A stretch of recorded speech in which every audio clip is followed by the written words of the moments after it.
అమూల్యమైనదని గాఢంగా విశ్వసిస్తున్నాను. ఎటువంటి కష్టాలు వచ్చినా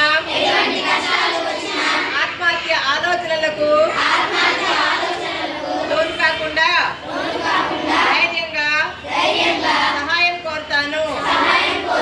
నా కుటుంబము, స్నేహితులు సమాజం కోసం సానుకూల దృక్పథంతో ముందుకు సాగుతాను.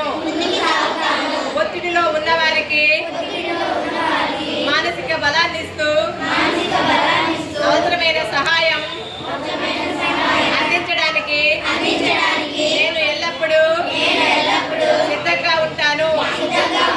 నాకు కానీ నాకు తెలిసిన వారికి కానీ మానసికమైనటువంటి, శారీరకమైనటువంటి, సామాజికమైనటువంటి సమస్యల పరిష్కారానికి కృషి చేసి సమస్యల నుండి బయటపడే మార్గాలను అన్వేషించి సంపూర్ణ జీవితాన్ని అద్భుతంగా జీవిస్తామని ప్రతిజ్ఞ చేస్తున్నాము.